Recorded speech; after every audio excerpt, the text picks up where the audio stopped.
This book is called The Most Magnificent Thing, written and illustrated by Ashley Spires.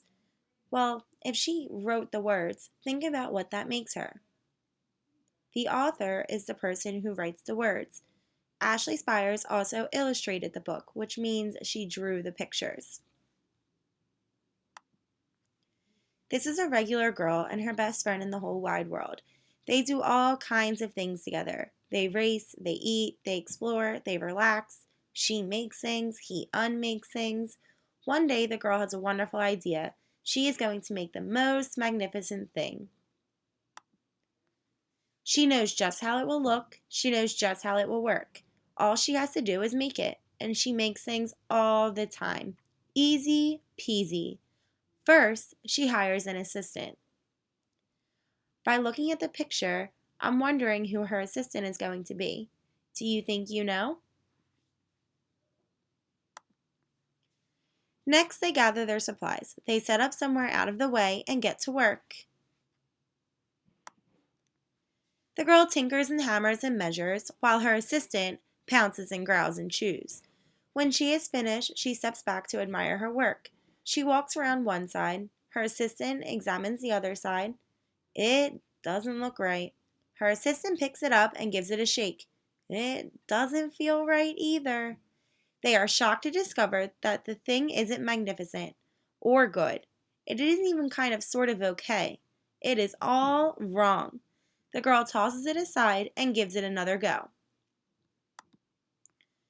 She smoothes and wrenches and fiddles. Her assistant circles and tugs and wags. When she is finished, she stands up and takes a long look at it. Her assistant gives it a nudge with his paw. The thing is still wrong. She decides to try it again. By looking at the girl's face, I'm wondering how she is feeling. Do you think you know how she is feeling? The girl saws and glues and adjusts. She stands and examines and stares. She twists and tweaks and fastens. She fixins, straightens, and studies. She tries all different ways to make it better. She makes it square. She makes it round. She gives it legs. She adds antenna. She makes it fuzzy. She makes it long, short, rough, smooth, big, small. One even smells of stinky cheese. But none of them are magnificent. Her hard work attracts a few admirers, but they don't understand. They can't see the magnificent thing that she has in her mind. She gets mad. The angrier she gets, the faster she works. She smashes pieces into shape. She jams parts together. She pummels the little bits in.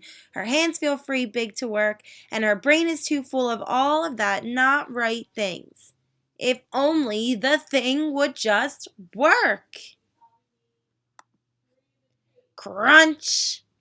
The pain starts in her finger. It rushes up to her brain and she explodes. It is not her finest moment. How do you think the little girl is feeling now? What caused her to feel that way? I'm no good at this. I quit. Her assistant suggests a walk. It's not much help at first, but before long, she starts to feel different. Bit by bit, the mad gets pushed out of her head. What are some things that are causing the girl to change her mood? As they stroll along, she came across the first wrong thing she made. The bad feelings are about to start all over again. Then she notices something surprising. There are some parts of the wrong things that are really quite right. The bolts on one, the shape of another, the wheel to seat ratio of the next. There are all sorts of parts that she likes. By the time she reaches the end of the trail, she finally knows how to make the most magnificent thing. She gets to work. She works carefully and slowly, tinkering, hammering, twisting, fiddling, gludging, painting. Her assistant makes sure there are no distractions. This is the perfect thing to ward off bears. This will stop the leak. This one's all wet. The afternoon fades into evening. Finally, she finishes. She alerts her assistant. The pair take a good long look. It leans a little to the left, and it's a bit heavier than she expected. The color could use a bit of work too, but it's just what she wanted. They climb aboard and take it for a spin. They are not disappointed. It really is the most magnificent thing. Using the picture clues, what did the little girl and her assistant end up making? Why do you think she finds it so magnificent? How do you think the girl is feeling now?